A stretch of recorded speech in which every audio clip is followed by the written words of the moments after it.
नमस्कार, एनबीटीवी नेटवर्क में आपका स्वागत है। महाराष्ट्र की राजनीति में उद्धव ठाकरे और राज ठाकरे के साथ आने के कई दिनों से कयास लग रहे हैं।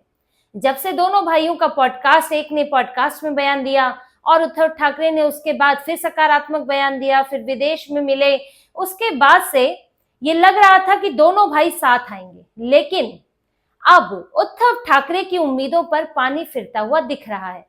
और उद्धव ठाकरे की उम्मीदों की बात हम इसलिए कर रहे हैं क्योंकि जितनी जरूरत राज ठाकरे को है इस वक्त उद्धव ठाकरे की, उससे कहीं ज्यादा जरूरत उद्धव ठाकरे को है। उद्धव ठाकरे के नेताओं के बयानों से ये पता चलता है और उनकी निराशा भी दिखती है, क्योंकि इस वक्त इस बीच में ऐसा कुछ हो गया है जिससे उद्धव ठाकरे की आखिरी उम्मीद जो राज ठाकरे हैं वो भी हाथ से निकलते हुए दिख रहे हैं। जहां दोनों भाइयों के बीच में, चचेरे भाइयों के बीच में एक गठबंधन होने की, साथ आने की बात हो रही थी, वहीं इस बीच में राज ठाकरे ने देवेंद्र फडणवीस से मुलाकात कर ली। 12 जून को ताज लैंड्स एंड होटल में दोनों नेताओं के बीच में 1 घंटे की मुलाकात हुई है।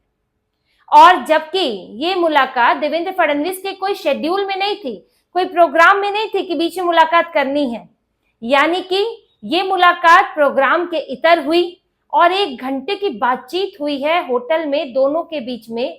जहां पर अभी उद्धव ठाकरे जहां गठबंधन की बात कह रहे हैं, उनकी पार्टी के नेता ये बात कह रहे हैं, राज ठाकरे की पार्टी के नेता चुप हैं। इधर एकनाथ शिंदे भी राज ठाकरे मनसे को लेकर एक सकारात्मक रुख दिखा रहे हैं।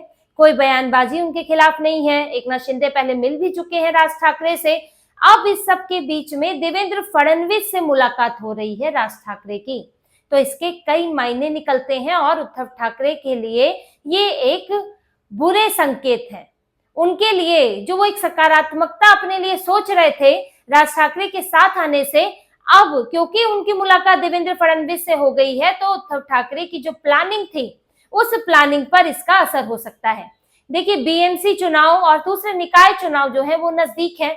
एक जो कोर्ट ने आदेश दिया था, सुप्रीम कोर्ट ने 1 महीने में इसकी चुनाव के लिए अधिसूचना जारी होगी, फिर 4 महीने के अंदर आपको चुनाव कराने ही होंगे। तो अब बीएमसी चुनाव और दूसरे निकाय चुनाव जो है वो उद्धव ठाकरे के यूबीटी के सिर पर आ गए हैं। ऐसे में उन्होंने जो अभी किसी भी साथी जिनके पास में नहीं है उद्धव ठाकरे के पास, इन्होंने बीजेपी का साथ पहले ही छोड़ दिया था, पार्टी टूट चुकी है। कांग्रेस जो है वो पहले ही कह चुकी है कि हम अकेले चुनाव लड़ेंगे।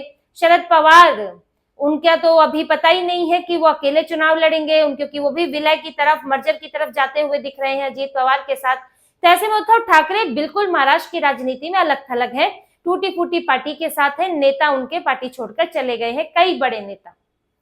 अब ऐसे में उन्हें साथ की जरूरत थी और साथ में उनको अब दिख रहा था सिर्फ किसका साथ ले सकते हैं, मनसे का, राज ठाकरे का, क्योंकि राज ठाकरे भी महायुति के साथ आना चाहते थे लंबे समय से। लेकिन फिर शिंदे आ गए, पहले उद्धव थे फिर शिंदे आ गए। शिंदे राज ठाकरे के लिए पहले बहुत वेलकमिंग नहीं रहे हैं, क्योंकि एक ही विचार वाली पार्टियां हैं और राज ठाकरे बहुत एग्रेसिव नेता भी हैं और कहीं ना कहीं ठाकरे से जुड़े, ठाकरे परिवार से जुड़े हुए हैं। तो ऐसे में शिंदे जो है वो राज ठाकरे के साथ गठबंधन को लेकर कभी उनका रुख जो है सकारात्मक ज्यादा रहा नहीं। लेकिन जब अब बीएमसी की बात आ गई और राज ठाकरे और उद्धव ठाकरे के साथ आने की बात आ गई, तो शिंदे भी एक्टिव हुए, राज ठाकरे से मिले और इस बीच उद्धव ठाकरे भी नजदीक आते हुए दिख रहे थे।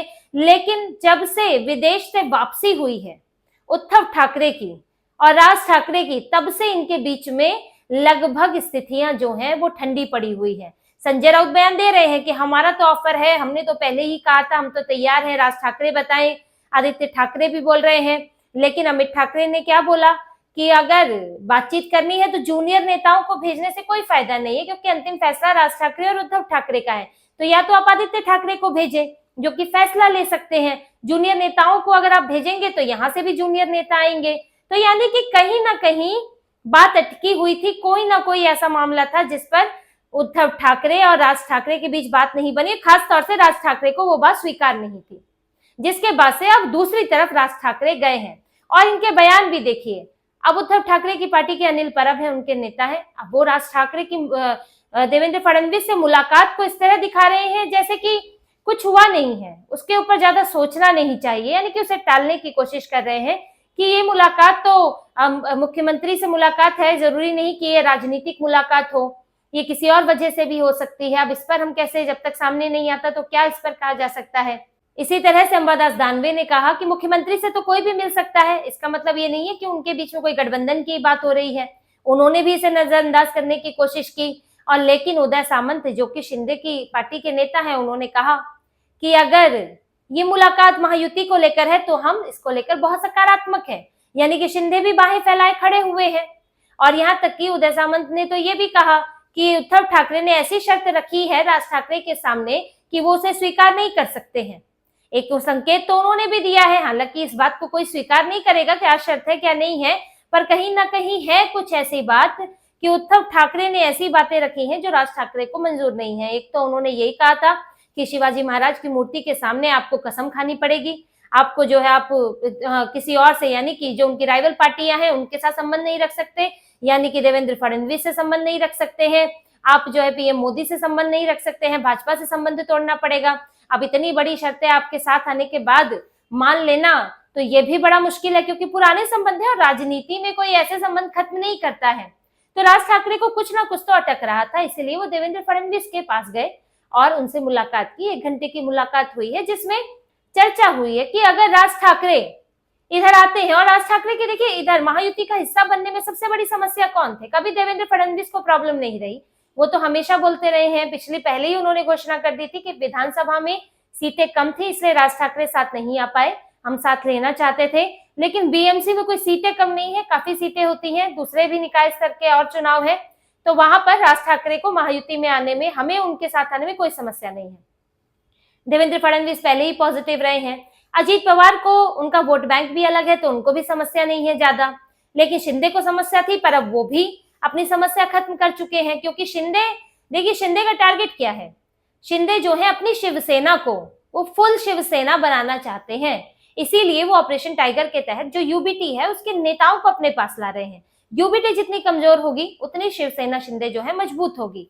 लेकिन अगर राज ठाकरे का साथ लेकर यूबीटी उद्धव ठाकरे मजबूत होते हैं तो इससे शिंदे शिवसेना पर असर पड़ेगा, क्योंकि एक तो सारा हिंदुत्व वोट है ही, आपस में सब हिंदुत्व वोट है, दूसरा शिवसेना का कैडर वोट है।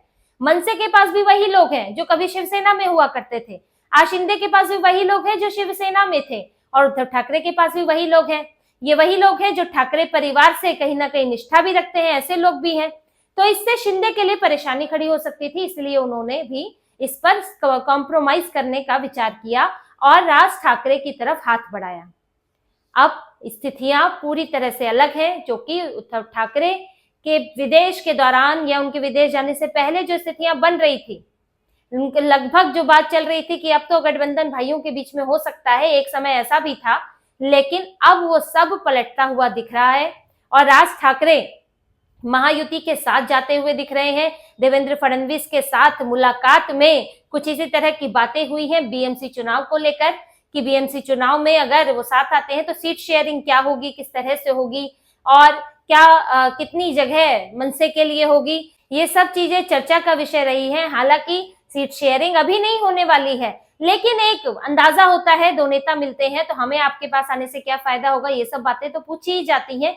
और इसके अलावा तो उद्धव ठाकरे से बात वो कर ही चुके हैं, लेकिन इस सब के बीच में देखिए राज ठाकरे को तो दोनों ही तरफ से फायदा है। उद्धव ठाकरे के साथ जाएंगे तो वो भी आधार खोज रहे हैं, तो उनको आधार मिल जाएगा, और अगर वो महायुति के साथ जाते हैं तो भी उनको फायदा है, तब तो और फायदा है। उन्हें बीजेपी जैसी बड़ी पार्टी के साथ हिंदुत्व का सीधा सीधा उनको वोट मिल जाएगा, वोट बैंक उनके पास आ जाएगा, तो ऐसे में उनको तो और ज्यादा फायदा है महायुति में। लेकिन उद्धव ठाकरे के पास दो ही विकल्प है, या तो राज ठाकरे या फिर अकेले, और अकेले का विकल्प उनके ऊपर बड़ा मुश्किल पड़ रहा है।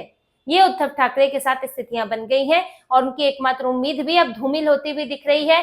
और राज ठाकरे जो हैं वो उद्धव ठाकरे की तरफ जाते जाते, जैसा कि उन्होंने कहा था कि महाराष्ट्र के हित में हम किसी के साथ आने के लिए हमें कोई समस्या नहीं है, लेकिन अब उनका रास्ता महायुति की तरफ, बीजेपी की तरफ मुड़ता हुआ दिख रहा है। और यही बात उद्धव ठाकरे के लिए, उनकी पार्टी के लिए, जो भी उनके अभी नेता उसमें बचे हुए हैं थोड़े बहुत, उनके लिए परेशानी का विषय बनी हुई है। और बात सिर्फ यहाँ तक नहीं है, बीएमसी चुनाव उनके लिए ये आखिरी परीक्षा है। इसके बाद जो उनकी पार्टी के जो बचे खुचे कुछ बड़े नेता हैं वो भी अपना रास्ता तलाशने लगेंगे, तो उद्धव ठाकरे के लिए ये सबसे बड़ी और आखिरी चुनौती होने वाली है बीएमसी चुनाव, जिसमें उन्हें अपनी पार्टी को साबित करना ही होगा और अगर नहीं कर पाएंगे तो परिणाम और भी ज्यादा खराब हो सकते हैं। तो इसी तरह की और खबरें और विश्लेषण आपके लिए लाते रहेंगे। हमसे जुड़े रहिए। बहुत बहुत धन्यवाद।